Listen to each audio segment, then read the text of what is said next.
Welcome back to GH Spoilers channel. Today we will learn about the issue that's sending shockwaves through Port Charles and turning what was supposed to be a night of celebration at the nurses' ball into a battlefield of betrayal, vengeance, and exposed secrets. In the center of the storm, Tracy Quartermaine, Drew Kane, Nina Reeves, and Portia Robinson. What started as a false accusation and an arrest has spiraled into a showdown that may change alliances forever and expose a secret that could destroy multiple lives. The events began to unravel just days before the nurses' ball, when Drew Kane made a formal accusation to the police, claiming that Tracy Quartermaine had drugged him with ketamine. According to Drew, he began feeling disoriented after drinking water that had been tampered with, and after connecting dots and reviewing surveillance footage and circumstantial evidence, he pointed the finger at Tracy. He claimed she had motive, access, and opportunity. Given Tracy's notorious history and sharp personality, the police acted quickly. She was arrested on charges of drugging with intent to cause harm, and was taken into custody. But what Drew didn't know, and what longtime viewers suspected, was that Tracy was innocent. The real culprits were Nina Reeves and Portia Robinson. Desperate to prevent Drew from uncovering the secret that they had conspired to destroy his public image using Jacinda, and fearing that he might eventually expose their involvement in her sudden death, they turned to more drastic measures. Fearing Drew's increasing aggression and suspicion, they decided to neutralize him temporarily. Portia, with medical access and Nina's connections, arranged to have ketamine slipped into Drew's drink. They made sure Tracy would be nearby, so any suspicions would fall in her direction. It worked almost too well. Tracy, unaware that she was being framed, was furious.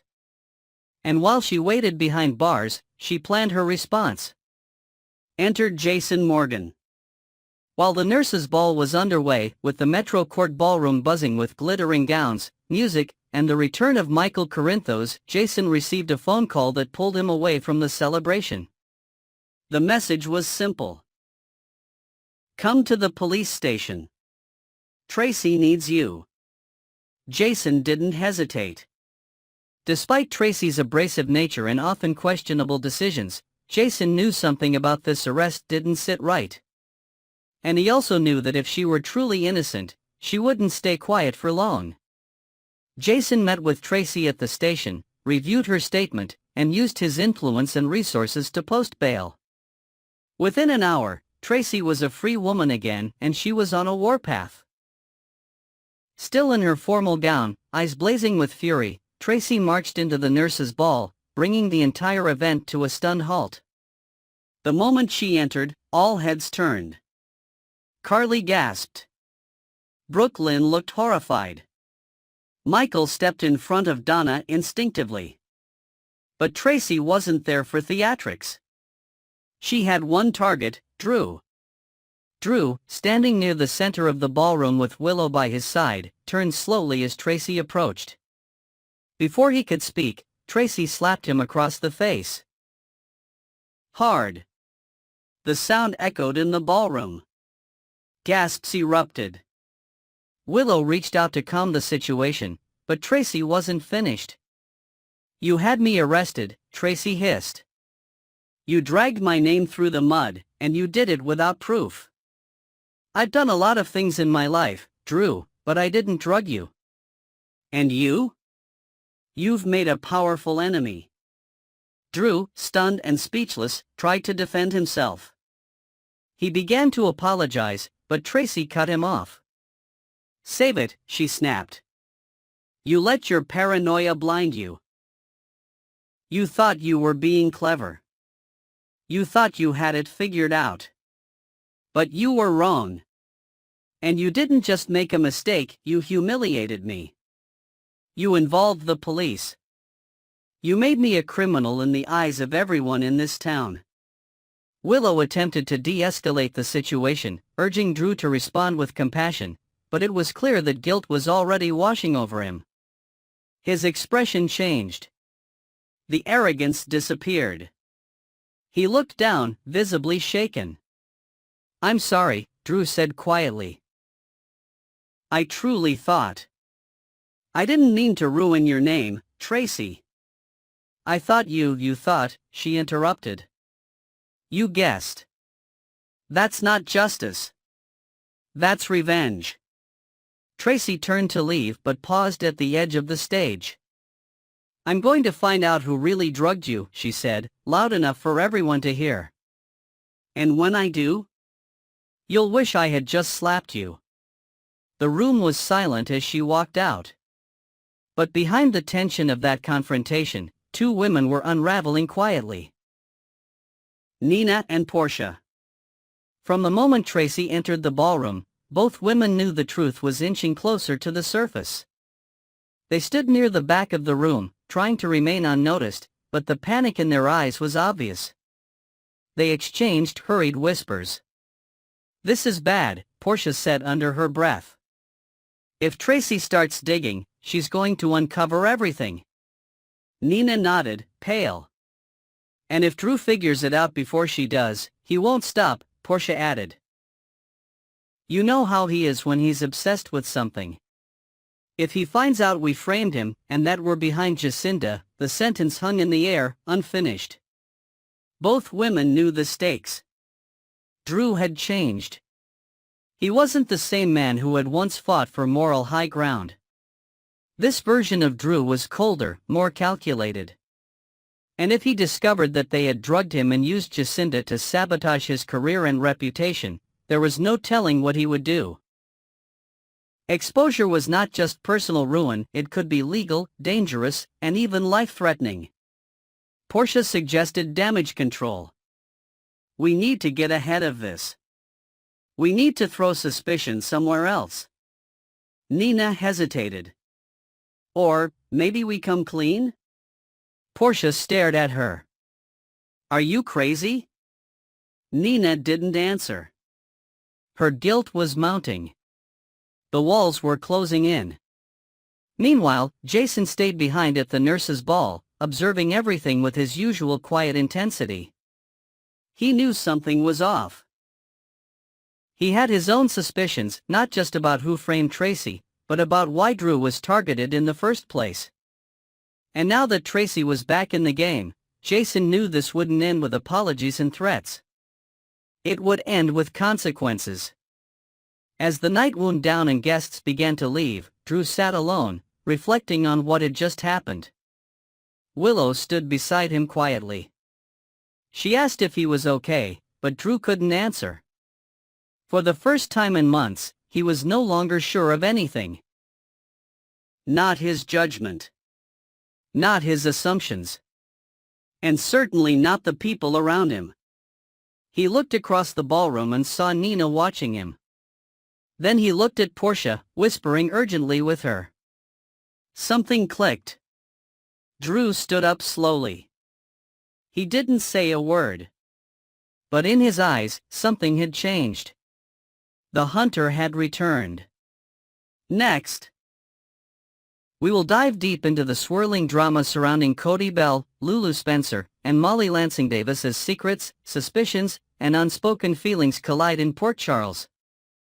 A web of intrigue is being spun around the mystery of Giovanni Gio Palmieri's true parentage, with Cody and Lulu at the heart of the investigation. Their clandestine partnership, filled with covert meetings and whispered conspiracies, is stirring the pot of emotions, especially for Molly, who finds herself caught in a storm of attraction and doubt. As the stakes rise and misunderstandings loom, the upcoming nurses' ball promises to be a turning point for these entangled hearts. Join us as we unpack the layers of this captivating storyline, explore the dynamics between the characters, and speculate on the dramatic twists that await. Cody and Lulu, a partnership shrouded in secrets. At the center of this unfolding saga is Cody Bell's unwavering dedication to helping Lulu Spencer uncover the truth about Gio Palmieri's origins. Rumors have long swirled that Gio might be the child Brooklyn Quartermain relinquished years ago after a fleeting summer romance with Dante Falconeri. Cody, ever the loyal friend, has thrown himself into the mission, joining Lulu in late-night strategy sessions at the quaint coffee shops near the Quartermain estate and hushed discussions in the dimly lit corners of the Metro Court Lounge. Their goal? To piece together irrefutable evidence, perhaps through a discrete DNA sample or long-buried adoption records, without alerting Dante or anyone else in their tight-knit circle. Their bond, forged through shared determination, crackles with an intensity that, while purely platonic, radiates an unspoken chemistry. Passers-by might catch glimpses of their heads bent close over cryptic notes or hear fragments of urgent whispers about the next step, fueling speculation about the nature of their alliance. As they navigate this labyrinth of family secrets, the risk of their actions being misinterpreted grows, especially by those who are already emotionally invested in Cody's orbit. Adding a layer of complexity, Cody and Lulu have had to contend with unexpected hurdles in their quest. An old family acquaintance of the Quatermains, rumored to have been involved in Joe's early years, recently resurfaced in Port Charles, dropping cryptic hints that could either confirm or shatter their theory. Their interactions with this mysterious figure, often held under the guise of casual catch-ups at the pier, have only deepened their resolve to protect their investigation from prying eyes. Meanwhile, Lulu's own stakes in this mystery are profoundly personal. Her connection to Dante and her desire to shield him from potential heartbreak compel her to lean on Cody more than ever. Their shared laughter over childhood memories of Dante during these tense moments only adds an innocent warmth to their partnership, yet it's a warmth that could easily be mistaken for something deeper by an onlooker with a wounded heart. Molly's fragile heart in the crossfire. While Cody and Lulu are engrossed in their detective work, Molly Lansing Davis watches from the sidelines, her emotions a tangled mess of longing and uncertainty. The dissolution of her domestic partnership with T.J. Ashford left her reeling, a wound compounded by the heartbreaking surrogacy drama with Christina Corinthos Davis, the tragic loss of her unborn child, and the devastating death of her sister, Sam McCall. In the midst of this storm, Cody has emerged as a grounding force. His rugged demeanor, paired with a surprising gentleness, has offered Molly a safe harbor. Their chance encounters at Kelly's Diner, where they've shared late-night coffee and quiet confessions about their past pains, have kindled a spark she's reluctant to acknowledge. Yet, every time she sees Cody with Lulu, whether they're lingering near the hospital courtyard or exchanging hurried words at a charity event, her chest tightens with a pang she can't quite name. Is it jealousy, insecurity, or the fear of losing another piece of her fragile world? Molly's internal struggle is palpable as she navigates her newfound independence. She's taken steps to rebuild herself, throwing her energy into her legal career and finding solace in long walks along the Port Charles waterfront, where she wrestles with memories of TJ and dreams of a different future. Cody's easy smile and the way he really listens when she speaks of her grief have carved a space in her heart. But the sight of him so entwined with Lulu, their camaraderie seemingly impenetrable, threatens to unravel her tentative hope. What if their late-night meetings are more than just strategy sessions? What if she's misread every stolen glance and lingering touch with Cody? Friends like Carly Spencer have noticed Molly's distracted air during their brunches at the Metro Court, gently prodding her to confront what's brewing beneath the surface. The question looms large. Will Molly muster the courage to voice her burgeoning feelings, or will the fear of misinterpretation and rejection silence her once more? A misunderstanding waiting to explode. The potential for misunderstanding between Cody, Lulu, and Molly is a ticking time bomb, ready to detonate at the slightest provocation. Imagine a scene where Molly, seeking a moment of clarity, stops by the Quatermain stables to clear her head after a grueling day at the courthouse. There, she stumbles upon Cody and Lulu, their voices low as they discuss a breakthrough in Joe's case, a hidden letter from Brooklyn's past that might hold the key to his parentage. From Molly's vantage point, their closeness, the way Cody's hand rests briefly on Lulu's shoulder in reassurance, paints a picture of intimacy that isn't there. Her heart races, a mix of hurt and betrayal clouding her judgment as she turns away, unwilling to confront them in that vulnerable moment. This fleeting glimpse, devoid of context, could become the catalyst for a rift she didn't see coming. Compounding this tension is Molly's own history of heartbreak. The scars from her split with TJ, once her rock, make her hyper-vigilant to perceived slights, and the raw grief over Sam's passing heightens her emotional fragility. She's confided in Christina during tearful late-night phone calls about her fear of opening up again, only to be left shattered. Now, with Cody inadvertently at the center of her turmoil, every innocent interaction between him and Lulu becomes a potential landmine. Will she leap to erroneous conclusions, assuming a romance where there is none, and retreat into her shell? Or could this misunderstanding ignite a fire within her, pushing her to stake a claim on the connection she's been quietly nurturing with Cody? The streets of Port Charles buzz with whispers of this love triangle, as locals at the diner and hospital alike speculate on whether Molly will fight for her heart's desire or let doubt steal her chance at happiness. The Nurses' Ball, a stage for emotional reckoning. All eyes are on the upcoming Nurses' Ball, the glittering annual event that never fails to deliver high drama alongside its charitable cause. This year, it could serve as the crucible for Molly's simmering emotions. Picture the grand ballroom of the Metro Court, adorned with sparkling chandeliers and elegant floral arrangements, as Port Charles's elite mingle in their finest attire. Amidst the laughter and music, Molly, dressed in a stunning emerald gown that mirrors her conflicted spirit, catches sight of Cody and Lulu tucked away in a secluded alcove. They're deep in conversation, perhaps finalizing a plan to confront Joe's rumored guardian with their findings, their faces intense and focused. To Molly, however, their proximity and the urgency in their gestures scream of a closeness she's not part of. Her glass trembles slightly in her hand as a wave of insecurity washes over her. Should she approach them, demand clarity, or turn away before anyone notices her distress? The Nurses' Ball isn't just a backdrop, it's a pressure cooker for public spectacle. Allies like Carly and Christina, ever observant, might catch the shift in Molly's demeanor as she watches the pair from across the room. Carly, with her protective streak, could nudge Molly to speak her truth, reminding her of the strength she's shown in the face of past losses. Meanwhile, a well-meaning but misguided comment from a fellow guest, perhaps a casual remark about how inseparable Cody and Lulu seem, could stoke the flames of Molly's doubt. If Cody, bound by his promise to keep Lulu's secret, hesitates to explain their behavior, the misunderstanding could spiral into a full-blown confrontation right there on the dance floor. GH fans are already buzzing on social media, theorizing whether this pivotal night will see Molly baring her soul to Cody, confessing the depth of her feelings under the soft glow of fairy lights, or retreating into solitude, convinced she's lost him to another.